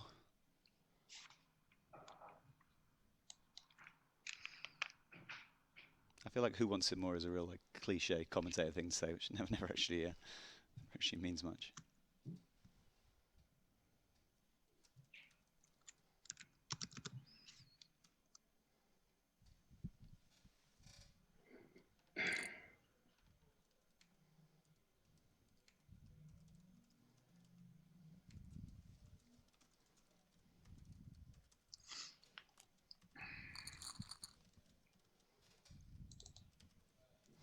Casket Romance remarks, Grafton played in the Unibet Battle Royale, but did you really need to bring in another POM to replace him? What is that? I guess posh. A POM. Might be one of our Australian viewers. A POM is a derogatory term that the Australians The British use. presenter formula is getting old.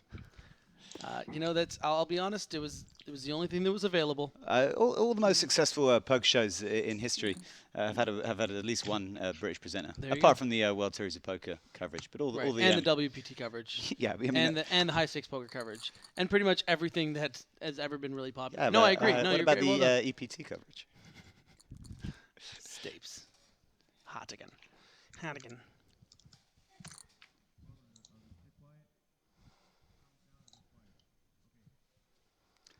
Okay, two reasonably big hands here. Could see a bit of action pre-flop.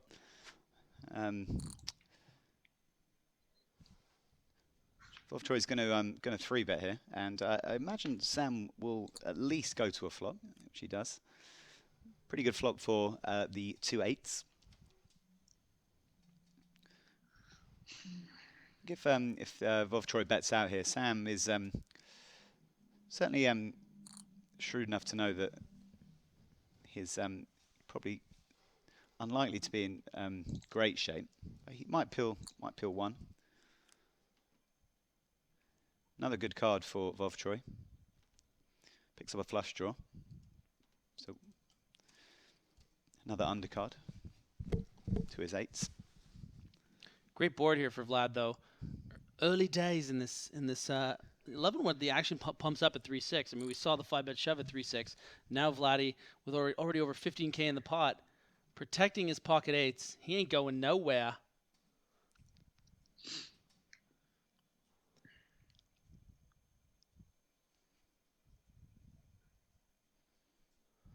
Sammy is not liking it. I think Sam will get away from this here. I think he probably made a slightly reluctant call on the flop, knowing that it's a sort of got to see a turn card at least with the ace high. Sam does not like to lose pots. It's definitely a trend with some of the best players where you just see, they know they have to make the right decision, but they have that little piece of their brain where they're just like, this would be so sick if I was right. And then when they fold, it's almost like they regret it, even though they know they made the right decision. See it happen to Mike Leah every time he makes a fold. If anyone wants to watch a really, really fun heads-up match, what was the one that Mike Leah played or was that a 6-max? I'm not sure. He played the one where he made a lot of big river calls against an overbetting Russian. It was Anatoly Filatov against Mike Leah. I don't know if it was in a 6-max heat or if it was in a heads-up battle, but it was a really, really great viewing.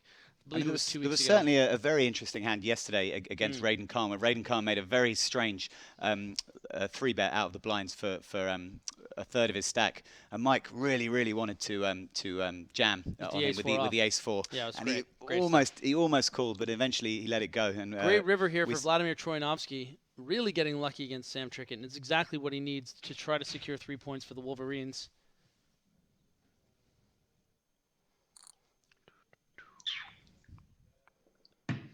Yeah, guys, just to answer the, seems to be a lively debate in the Twitch. 1, who is the new guy, and 2, is he posh or not? Yeah, I'm Roland Boothby of the GPI. I'm the GPI Insider number 2, alongside my boss and colleague, Mr. Eric Dany, who fills you with interesting statistical insight on a daily basis here at the GPL. I'm filling in for Sam Grafton. Sam hasn't been seen since his lunch with Mike Sexton and Vince Van Patten at the Hilton Portomassa here in Malta. We're hoping to get him back on tomorrow, guys. We know that the Griff Graph dynamic is part of the essence of the GPL. Certainly not looking to disrupt a good thing.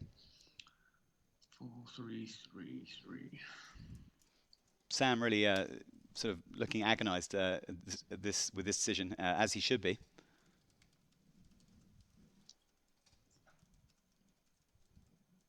Yeah, the hand you referencing, Griffin, was Mike Leah against Anatoly Filatov. Thanks to great match. Shout out to Eric Denis. Never without the information at his fingertips.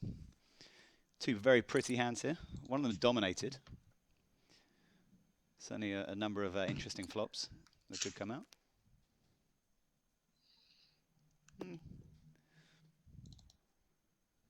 Imagine we'll get to a turn here. Both players have a lot of backdoor potential.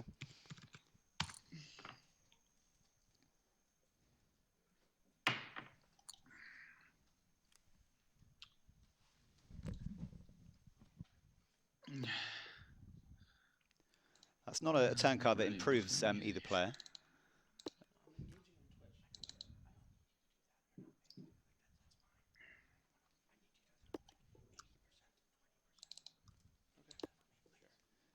Okay, goes check here. Yeah, that was a hand that had sort of call sevens. He gave up. Sam still sort of agonising over the previous hand. Certainly was a hand to a difficult river card in that. Great flop here. King's up. The old Kate. The old Catherine. Or Kate Hall. You got some special names for some hands? I got tons. Listen, I've been played a lot of poker in my life. I got this is obviously Kate. King 7 is obviously Kevin. King 9 is obviously the dog. K9. King 6 is Kicks. Yeah.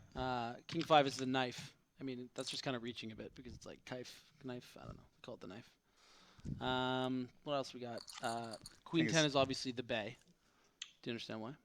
Guantanamo Bay. Oh wow. Yeah. That's tenuous. Symbol Jack is obviously Jack Deuce. Never go full. You know. See, it's so great having you on the booth because every time I start saying that, he looks at me. It's like, don't you dare say that. Don't you dare say that. What other names we got? Obviously, Jackson 5 is Motown. Nice flop here for Sam Trickett. Middle pair. See, the thing is, I'm so tight that I only play the hands that already have names. You know, I don't get Pocket Aces. American Airlines. the bullets, mate. The bullets, mate. The boots. The boots, mate. The boots. Drinking out the boots. The rockets. I mean, you must love the butchers because it's like a new name for kings for you, huh? What else do I got? Sam and I decided that if you have a straight from 9 to king, you're walking the dog, which I like. Because you walk from 9 to king, or king to 9, the K9. All right, yeah. Jesus Christ, Spoopy. Thank God this is a one-day thing. These are like these are the most tenuous links between like phrases and cards that I think I've ever been subjected to. But I'm certainly intrigued to I mean, need to draw. How does he expect me to get better 2, man? How does he think I'm going to better 2? Why would I better? Looking to from actually Leads hand like that Well, have a man, 2 or same a deuce or a problem. 4. You know what that Definitely leads a draw. Beat is? nothing. Big bluff here from Vladimir.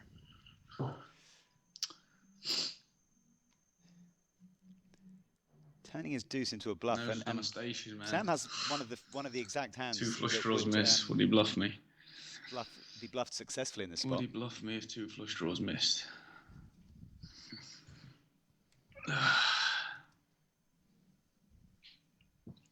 What can he defend? Defend Queen 10, maybe. Maybe he got Queen 10.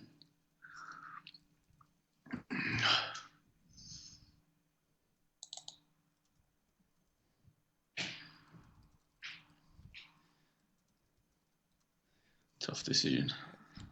Sam's certainly on the right lines with the way he's talking through this hand. I'm having Trying problems. to think how I think he many leads a draw kings on the or turn. queens Vlad can have in his range. And then Apologies so I don't for beat much. losing Vlad for the moment. Hopefully we'll get him back very Beat soon. nothing, but Just in case we get a cheeky smile. Surprise. A factor of Taurus in this game. I'm really loving Who who is sharing the screen and voice time with me for just one of the, how many shows did we do? 24 shows. This is the 23rd show, right? I believe it is. Yeah, it's amazing. How did we make it this far? It's amazing. Yeah. Good for Great Mendra and poker content. Sam Grafton have done a wonderful job here at the Oh, GPL. sweetie, thank you. Um, Appreciate that. Someone's got to like us. We do hope that Sam Squid will be back in the booth for the final night of this phase of the GPL, the studio phase here at the GPL studios in Malta. Guys are all heading off to Las Vegas for the summer series in the next few Las days. Vegas. Las Vegas, my friend. Heading over there from Fort Lauderdale. You've been to Vegas, yeah? I've been twice to Vegas. Are you going this summer? Not this summer. No. Spending some I'm- time with Worthy Worthington? Yep, seeing the girlfriend, going to watch England in the European Football Oh, Championships. that's awesome. Well-deserved vacay. Happy to hear. Oh, a very interesting turn card here. Vlad Troyanovskiy Ooh. turns the straight. Juice City. Sam picks up a 10 to go with his up and down draw to the higher straight. Hashtag poker knowledge. Hashtag Boothby.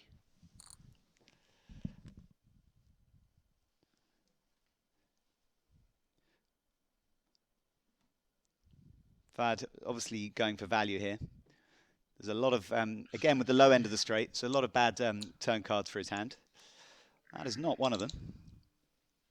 Terrible river card for Sam, and I believe this could I don't think he's going to bluff here too spell much. defeat in this game for Sam Trickett. Wow, Sam Trickett remarking, I don't think he's going to bluff here too much. Could he find a fold here against Vladimir Troyanovskiy?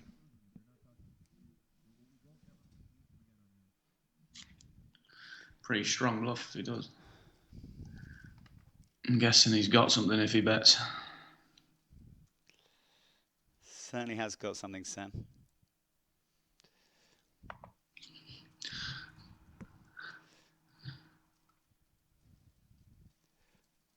I mean, can Sam ever get away from this hand, Griff, to a shove? Yes. Yes. But I don't think he will. But I think that he can. He's capable of it. Maybe slow rolling him. Surely not betting ace-jack like this. Should probably fold, man. Great poker mind here. Really doesn't like his position here with 3 10s. To a less seasoned player, 3 10s would seem like a huge hand here. Doesn't bet ace-10, king-10 on the turn. He's just got... This would be a phenomenal fold by Sam Trickett. And either way, the next hand, whether he's out or he's in, looks like I have a jack. Memorial. Do you think the fact that he's already some 10s, I could have some 10s now. Factor into his decision here? Oh, I just don't think he's bluffing, man. This would be one of the biggest folds. Look at I don't know if I'm Vladimir too strong to fold this. Looking like a White Walker. Thing is, he don't barrel like 10-8 on the turn. No, it doesn't barrel any 10s. We got a straight. Probably got a straight. Come to the dark side. This is what it's all about, folks. Something, something, something. Dark side. White Walkers have been dead for thousands of years, Griffin Benja. That looks like Vladimir Troyanovskiy. No, that looks like Bane. Ah, you think darkness is your ally. But I was born in the dark, molded by it. Sam Trickett, folks, on the verge of folding 3 10s in a heads-up pot. Nobody cared who I was until I put on the mask. Barrels. You have 10? I mean, I don't like it, but fuck it. Yeah, Sam makes the call. I mean, it would have been one of the best folds of the GPL if he got away from it. Okay. Sam Trickett mad at himself for making a call that everyone else in the poker world except maybe the top 10% of players, maybe top 2% of players could find a fold. Can't beat himself up too bad. Really tough spot for Sam Trickett. I know exactly what he's feeling there. Doesn't think Vlad really has much bluffs there. However, it does kind of look like he has a jack and won't be able to call. But a 10 there, even as strong as queen 10, still a bluff catcher in that situation. He knew it. He wanted to get away, but God, it's a strong hand, 3 of a kind heads up. Yeah, this pot was probably like one of the best indicators that we've seen tonight of the quality that we have on show here at the GPL. A seemingly cooler, seemingly cooler to everyone else involved, yes. Yeah, and I think in terms of the overall flow of the ebb and flow of that game, a 2-1 victory for Sam is probably what you might say was the deserved, the correct run out of things. Yes. Vlad, and if anything further than that, a sweep. But I think Vlad played really well and deserved at least 3 points for the Wolverines. Be a huge swing if they had lost 9-0 there to the Royals. Yeah, I think Vlad will now be happy to have got some points on the board there. Yeah. It took a pretty much a cooler hand to get the better of Sam. Sam showing why he's just such an incredible player. Really felt like he was on the verge of letting go of the 3 10s there. In the end, he makes the crying call. I think he knew roughly what he was going to see. Yeah. He knew he was going to see a better hand. So yeah. Well, if he knew that, he would have folded. But he definitely thought there was a good chance. His poker instincts are so in tune with what's going on, and that was really what was evident. That he really wanted to find a fold because it's that sort of cerebral thing that the best of the best have, and we talked a little bit about it in that first match when we were discussing the Doug Polk versus Jason Mercier thing. Just incredible poker instincts, something that they can't really be quantified, and Sam Trickett not only has that, but he has so many other skills and so many other weapons when he's on the felt. Really good to see him back on the felt there, on the camera. So hopefully we can get an interview with one of them. I would love to hear Vov Troy. I'm really interested to hear the thoughts of either of those players. We only seen Vov Troy so far in week 2 of the GPL. Yeah. So I mean, a lot of Vov Troy fans out there. He was the second pick for Russia. So Anatoly really eyed up Banovic and Troyanovskiy as his 2 big hitters in this format. Yeah. So maybe slightly surprising that we only have seen him in week 2 and week 8. That being said, Anatoly very kind of partial to playing himself. I mean, and that's a strategy that could go wrong. But in Anatoly's case, it's gone very right. So we haven't perhaps seen as much. Dmitry Ivanovic, we haven't seen much of at all. Yeah. But I think there's a game. I'll say this. I think there's a game plan. I think there's a reason why Anatoly has been throwing himself in the fire so much. I don't necessarily think it's because he thinks he's a better player in these formats. I think it's the plan with Vegas. Everything is, I think, planned out very correctly. Maybe he really wants to grind Vegas hard. Maybe he wants to stay back in Russia. Maybe he knows Dmitry will be out there to play a lot of the summer series. So it's going to be interesting what weapons they throw into Vegas once we get the summer series going in about a week and a half. Yeah, absolutely.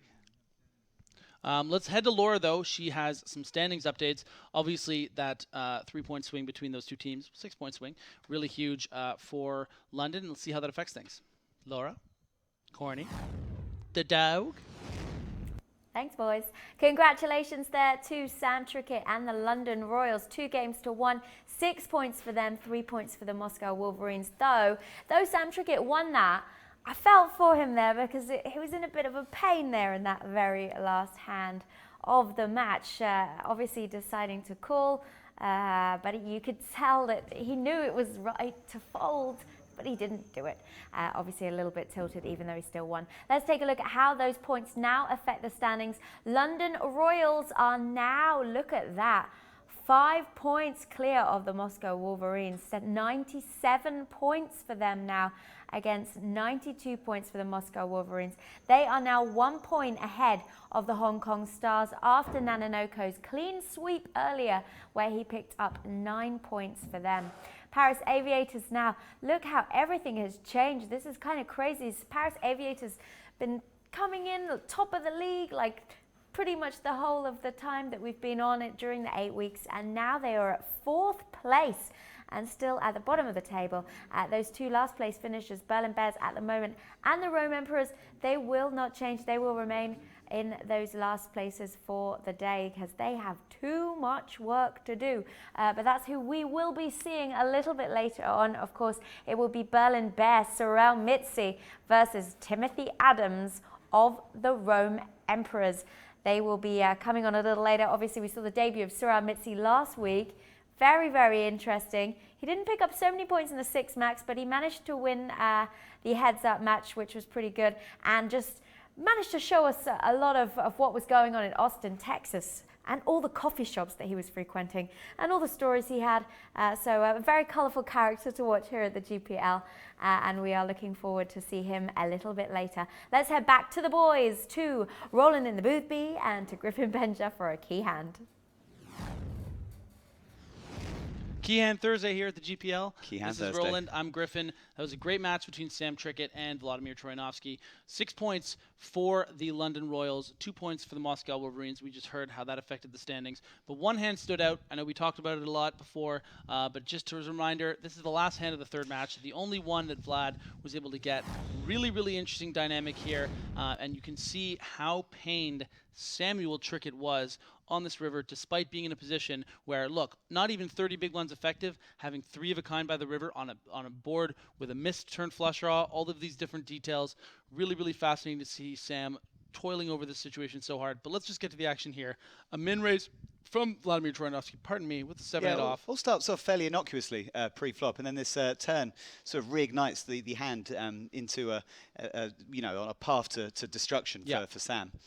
Obviously, this gives Vladimir Troyanovskiy the second nuts or actually the third nuts, I guess it would be. King, queen, queen 8, 7, 8. But obviously an incredibly strong hand. River pairing the 10. Sam then getting on the camera and saying, right away, I don't have a good feeling about this if he shoves. He recognizes that, Vladimir Troyanovskiy knows that Sam Trickett is going to have a ton of 10s in his range here. Hands like 10-8, hands like 10-7, hands like queen 10, even something as strong as king 10, flatting, pre-flop with about 30 big blinds effective. Once the shove comes, you can see how much he's struggling with it, that he wants to be able to find a fold, and very frustrated with himself when he finally does resign himself to making this call to this just over pot bet. Huge 3 points here for the Sith Lord, Vladimir Troyanovskiy. Moscow really needed it. You know how proud he is. We spoke a little earlier during this match about how the only team he would want to play for is the Moscow Wolverines. So these are two great representatives of their city and their country. If you think about English poker, you think Sam Trickett. And for me, if you think Russian poker, you think Vladimir Troyanovskiy. So really fun to watch. As you said, we expected a 2-1 result. Big hand, big win for Vlad Troy there. And that's it for us for those two matches. Obviously, the first heat, the sweep from Nanonoko, if you're just joining us. Nanonoko, Randy Liu of the Hong Kong Stars, sweeping the Paris Aviators' first-round selection, Elke. And coming up, the Berlin Bears are throwing Sorel Mizzi back in the fire. He's been playing fantastically. Got that all-Canadian affair to come tonight. Yep. Out of the Eurasia division. Exiled Canadians in Europe. The third exiled Canadian in Europe. Should be a very interesting evening. Two very talented players. Regulars Tim on Adams, the high roller circuit in Europe. These guys have got enough European credentials. They're always on the EPT. For sure, Sorel actually half Maltese. Very much and I believe Tim Adams is in Finland right now. This is... Sorry? America. Oh, is he? Well, he was in Finland pretty recently. Sorel Mizzi actually in, I think, Texas still right now. Yeah, obviously, so they're all over the place. Mitzi was extremely entertaining on his the coffee debut shop in the GPL. Had Definitely. to wait 7 weeks on the GPL before we got some Sorel Mitzi in our lives. But when he finally showed up, it was certainly worth the wait. We had Absolutely. the shenanigans with the laptop, the shenanigans in the coffee shop. What Please shenanigans? rewatch those What shenanigans from last will we week. see from Sorel Mitzi tonight? Yes. Let us know. Hashtag GPL. Griffin Benja. What do you think we'll see from Sorel? Guys, follow the conversation at GPL. Hashtag GPL Twitter. We would love some more Twitter interaction. Guys, go to the site, though. Seriously, I haven't just been told to do this. This is something that I'm curious. I want your feedback. Go to globalpokerleague.com. A survey pops up right there. Give us your thoughts. Tear apart Roland. Tear me apart. We just want to get better for you guys. This is an important project for all of us here involved in the GPL. So please let us know your thoughts. And also, if you think like, guys, survey boring, like too much time consuming, it's a one-question survey. Yeah, what do you think? You've all got time for one question on the GPL. Come on, Yeah, guys. it'll We've had some great contributions thus far, and we want to hear more. Definitely. Anyways, let's head back to Laura as she's going to tell us a little more about the standings. She's standings chick. How's it going, standings chick? Corn dog. Corn dog. What are they like? I thought I just did the standings. We can do them again. I am the standings girl after all. Can I just say though, Nanonoko called that match exactly correct. He said Trickett 2-1. Go Nanonoko. Let's take a look at the matches coming up tomorrow from the Americas Conference. They are some good ones. Joao Bauer for the Sao Paulo Mets versus San Francisco Rush's manager Farah Xhaka. Second match is Jason Lavallee of the Montreal Nationals versus Las Vegas moneymaker Anthony Zeno. And the third and final match, Tom, the Big Cheese Marchese for the New York Rounders versus Olivier Bousquet for the LA Sunset. He will be back again. That is what it's looking like. Action kicking off at 1 p.m. Eastern Time with that very first match of the day. Sao Paulo versus Farah Xhaka. San Francisco Rush. San Francisco Rush needing some help. Las Vegas also needing some help. They are the two at the bottom of the conference, like the two at the bottom of the conference in the Eurasian. That is the Berlin Bears and the Rome Emperors. And guess what? They will be up next. Sorel Mitzi for the Bears will be taking on Timothy Adams for the Rome Emperors. That's if he's here on time, because normally Sorel Mitzi likes to come to the party a little bit late. Fashionably late, shall we say. We'll see if he arrives and what issues he's had today. I'm excited to find out. Join us back here very soon, 11 p.m. Central European Time or 5 p.m. Eastern Time, 35 minutes. Stay right here. Check out globalpokerleague.com as well if you have time. See you then.